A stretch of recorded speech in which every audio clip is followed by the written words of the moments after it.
দুই বা ততোধিক মানে দুই বা দুইয়ের অধিক শব্দ সমষ্টি একত্রে মিলিত হয়ে বক্তার মনের ভাব সম্পূর্ণরূপে প্রকাশ করলেই কেবল তাকে সেন্টেন্স বা বাক্য বলা যাবে। আসসালামু আলাইকুম, কেমন আছেন? আশা করি ভালো আছেন এবং আমাদের পিছনের 7টি ভিডিও আশা করি আপনাদের দেখা শেষ এবং সেই সাথে ভোকাবুলারির কার কি অবস্থা কমেন্ট বক্সে জানাবেন। কার কতশো ভোকাবুলারি মুখস্থ হলো এবং কার কয়টা হলো, কে কোথায় সমস্যা ফেস করতেছেন। আমরা আমাদের এই বেসিক স্পোকেন উইথ গ্রামার কোর্সের একেবারে শেষের দিকে। তো চলুন আমরা স্ক্রিনে চলে যাই।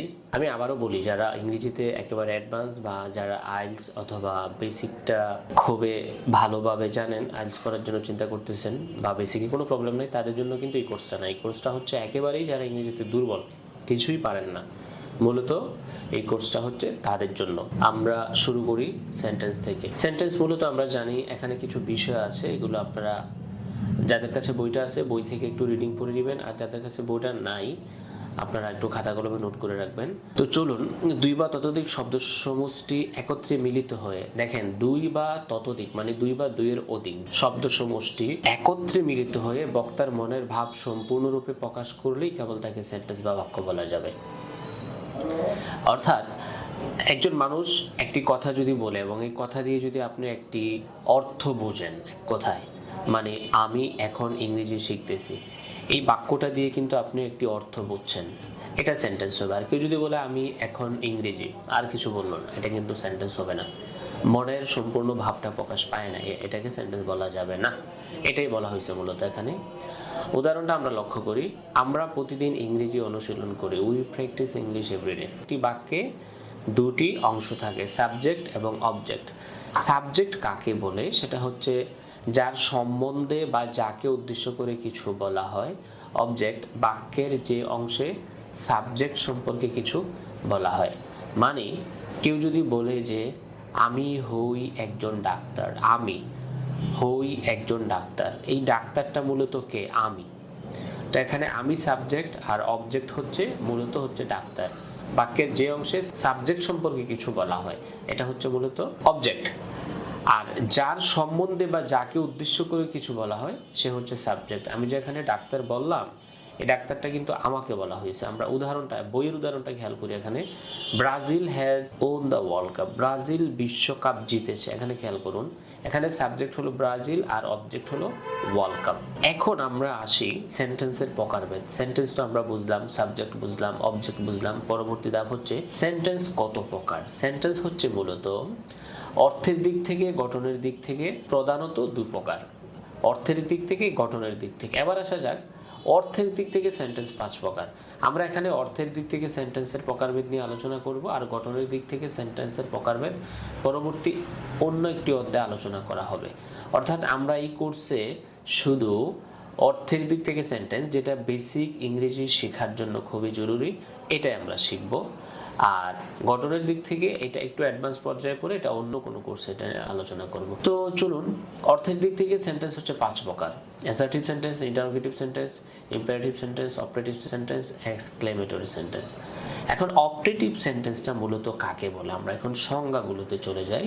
চলুন, নিম্নের সেন্টেন্স সম্পর্কে বিস্তারিত আলোচনা করা হলো। খেয়াল করুন, অ্যাসার্টিভ সেন্টেন্সের সংজ্ঞা, যেখানে আমরা শুধু কোনো ঘটনা, অবস্থা, মতামত বা বর্ণনা প্রকাশ করি। অথবা আরেকটা বিষয় খেয়াল করুন, ইন্টারোগেটিভ, ইম্পারেটিভ, অপারেটিভ, এক্সক্লেমেটরি বাক্য ছাড়া বাকি সকল বাক্য অ্যাসার্টিভ সেন্টেন্স। এটা আপনি দুইভাবে মনে রাখতে পারেন। দুইভাবে কি?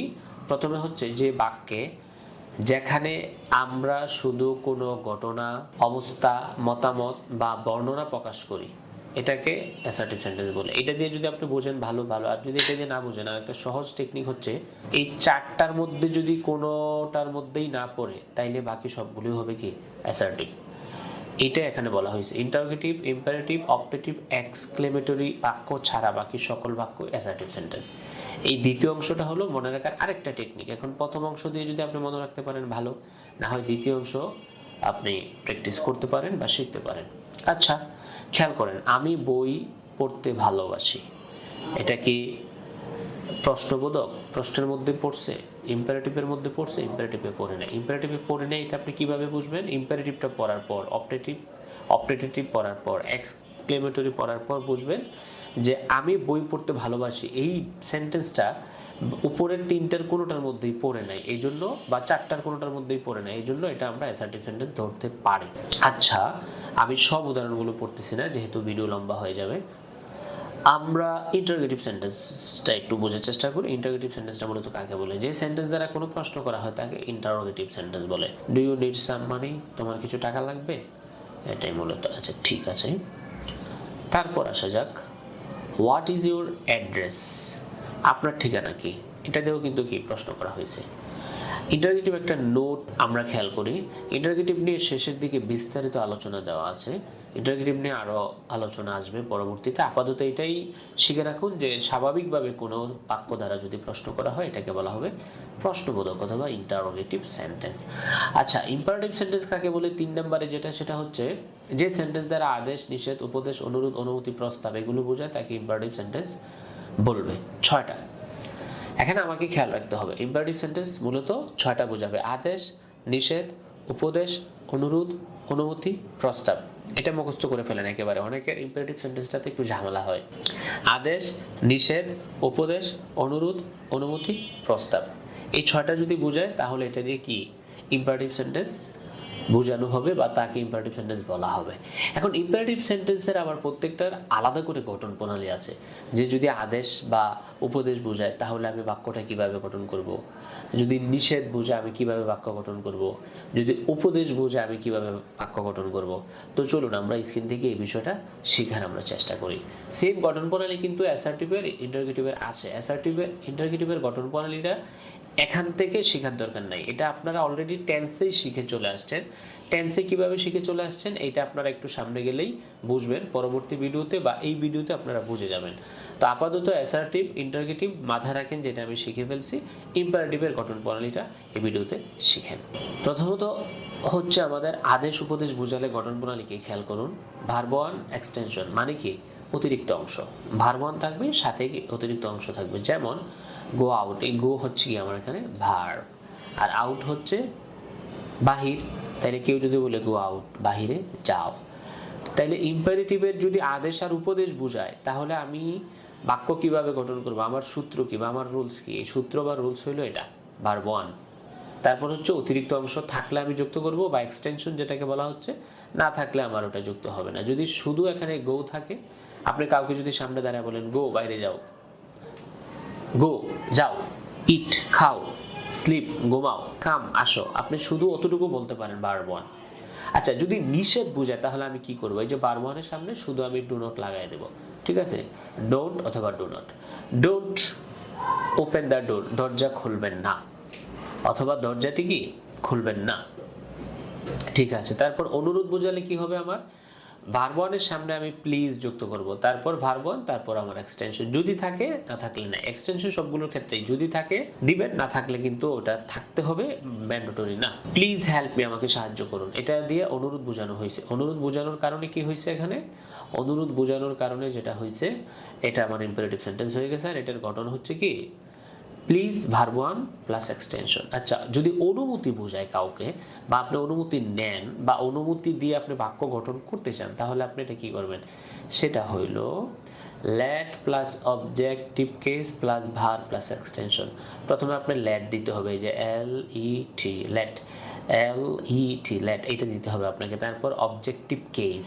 কেস অধ্যায় কিন্তু আমরা শিখে আসছি যে অবজেক্টিভ কেসটা কি। যারা অবজেক্টিভ কেসটা এখনো বোঝেন না, আপনারা কেস অধ্যায় যান, সম্ভবত এটা 3 নম্বর ভিডিওতে থাকার কথা। 3 নম্বর ভিডিওতে কেস অধ্যায় থাকবে, কেস অধ্যায়টা আপনারা একটু দেখে আসেন, পড়ে আসেন, এটা প্রয়োজন লাগবে।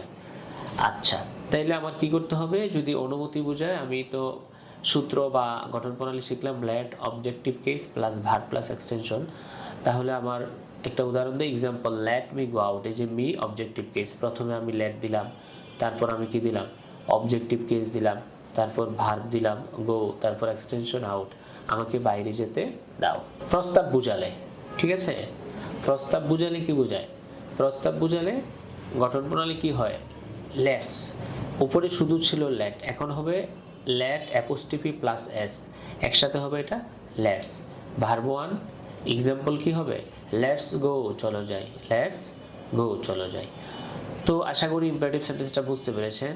টোটাল 6টা ছিল আমাদের, 6টার গঠন প্রণালী কিন্তু চলে আসছে, এখানে 2টা আর বাকি তিনটাতে একটা করে, টোটাল 6টা গঠন প্রণালী কিন্তু আমরা কি এখন শিখে গেছি। এখানে কিছু শব্দ তো দেওয়া আছে যেগুলো ইংরেজি বোঝার জন্য গুরুত্বপূর্ণ। এক্সটেনশন মানে অতিরিক্ত অংশ, স্ট্রাকচার গঠন প্রণালী, সেন্টেন্স বাক্য, প্যারাগ্রাফ অনুচ্ছেদ, গ্রামার ব্যাকরণ, টেন্স কাল, রোল নিয়ম, ক্লোজ উপাদান বাক্য, ফ্রেজ খণ্ডবাক্য, পাংচুয়েশন বিরাম চিহ্ন। এগুলো একটু যদি যারা জানেন না একটু মুখস্থ করে নেবেন, দরকার লাগবে বোঝার জন্য। আচ্ছা, এবার আসা যাক অপারেটিভ সেন্টেন্স। অপারেটিভ সেন্টেন্সের সংজ্ঞা আছে, অপারেটিভ সেন্টেন্সেরও গঠন প্রণালী আছে, আমরা এটা শিখব। যে সেন্টেন্স দ্বারা মনের ইচ্ছা কিংবা প্রার্থনা প্রকাশ করা হয় তাকে অপারেটিভ সেন্টেন্স বলে। মনের ইচ্ছা কিংবা প্রার্থনা দুইটা, মনের ইচ্ছা কিংবা প্রার্থনা দুইটা হয়। এখন এটার গঠন প্রণালী হচ্ছে তিনটা, দেখেন। মে subject verb one plus extension, অথবা উইশ নাউন বা প্রোনাউন প্লাস আদার্স বা এক্সটেনশন, লং প্লাস ভার plus noun plus pronoun plus others. এই তিনটা গঠন প্রণালী, এই তিনটাই শিখবেন। যদিও অপারেটিভ সেন্টেন্সের ব্যবহার কম, কিন্তু শিখে রাখা ভালো। পরীক্ষা টরীক্ষায় অপারেটিভ সেন্টেন্স থেকে বেশি আসে, কারণ যেহেতু এটা ব্যবহার হয় কম, শিক্ষার্থীরা পড়েও কম। উদাহরণগুলো খেয়াল করুন। মে ইউর এক্সাম গো ওয়েল, তোমার পরীক্ষা ভালো হোক। এই যে এই রুলসটা কোনটার সাথে মিলছে, এই যে এই বাক্যটা কোন রুলসটাকে ফলো করছে বা কোন সূত্র দিয়ে হয়েছে, এই সূত্র দিয়ে, ঠিক আছে। তারপর মে, এই যে মে এটাও কিন্তু কি প্রথম সূত্র দিয়ে, এটাও প্রথম সূত্র দিয়ে। লং লাইভ ইউ, এটা কিন্তু কি আমার এই যে দ্বিতীয় সূত্র। দ্বিতীয় সূত্র কি ছিল আমার, এই যে long verb one plus noun pronoun, ঠিক আছে। আদার্স অংশ মানে এক্সটেনশন, এটা থাকলে দিব, না থাকলে আমি এটা দিব না। তো আশা করি অপারেটিভ সেন্টেন্সটা আপনারা ক্লিয়ার। একটু খাতা কলমে বিষয়গুলো একটু লিখে নেবেন, লিখে নিজের আরও বাক্য বানাবেন, না হয় কিন্তু বিষয়গুলো শুধু ভিডিওতে দেখলেই এটা আপনার মুখস্থ থাকবে না, আপনি ভিডিওর পরেই ভুলে যাবেন। ভিডিওটা পজ করে করে খাতায় লিখবেন, লিখে প্র্যাকটিস করবেন, এবং আপনারা কমেন্ট বক্সে জানাবেন যে আমি এটা লিখছি ভাই হয়েছে কিনা, একটু দেখেন। আমি সময় সুযোগ পাইলে ইনশাল্লাহ আমি অবশ্যই রিপ্লাই করার চেষ্টা করব। আচ্ছা, ঠিক আছে। এক্সক্লেমেটরি সেন্টেন্স, লাস্ট যেটা। এক্সক্লেমেটরি সেন্টেন্স হচ্ছে এমন এক ধরনের বাক্য যা মনের আনন্দ, দুঃখ, ভয়, বিষয়, উত্তেজনা বা অন্য কোনো তীব্র আবেগ প্রকাশ করে, এবং এটি বিস্ময়বোধক চিহ্ন দিয়ে প্রকাশ করা হয়। এক্সক্লেমেটরি সেন্টেন্সের পরে এই চিহ্নটা থাকবে, মনে রাখবেন, ঠিক আছে। এই চিহ্নটা কিন্তু মাস্ট থাকবে, এই যে এটা। আচ্ছা, ওকে। এটার গঠন প্রণালী কি, হোয়াট, এ অথবা এন, তারপর কি বা হাউ থাকবে। হোয়াট, এ অথবা এন অথবা হাউ থাকবে। অ্যাডজেক্টিভ থাকবে একটা, তারপর সাবজেক্ট ভার্ব প্লাস এক্সটেনশন, অথবা লাস, হারু, এই দুইটার যে কোনো একটা থাকবে। তারপর আমার এখানে থাকবে কি subject verb one plus extension. আমরা কয়েকটা উদাহরণ লক্ষ্য করি, খেয়াল করুন। What a fine bird it is, কি চমৎকার পাখি এটা। How beautiful the bird is, কি চমৎকার পাখি এটা। হাউ বিউটিফুল ইউ আর, তুমি কত সুন্দর। লাস অথবা হারু, ব্রেভো, এর জন্য। এলাস আই এম আন্ডার, হ্যাঁ আমি পূর্ব অবস্থায় আছি। এইরকম হয়।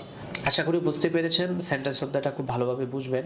এবং আমি অনুরোধ করব, আপনারা যদি কেউ এই ভিডিওটা থেকেই দেখা শুরু করেন তাহলে কিন্তু আপনারা তেমন কিছু বুঝবেন না, যদি না ইংরেজিতে আপনি মোটামুটি কিছু জানাশোনা না থাকে। একেবারেই যারা নতুন, আমি তাদেরকেও অনুরোধ করব ভিডিওর প্রথম থেকে দেখে আসেন। আমাদের এই কোর্সের ভিডিওগুলো স্টেপ বাই স্টেপ সাজানো, আপনি প্রথমটা না দেখলে দ্বিতীয়টা বুঝবেন না, দ্বিতীয়টা না দেখলে তৃতীয়টা বুঝবেন না, এভাবে ধারাবাহিকভাবে দেখে আসুন। আর সেই সাথে আমাদের এই কোর্সের একটি ফান্ডামেন্টাল বিষয়, এই কোর্সটি শেষ হতে হতে আমরা 1000 ভোকাবুলারি কী করবো, আমরা মুখস্থ করবো ইনশাল্লাহ।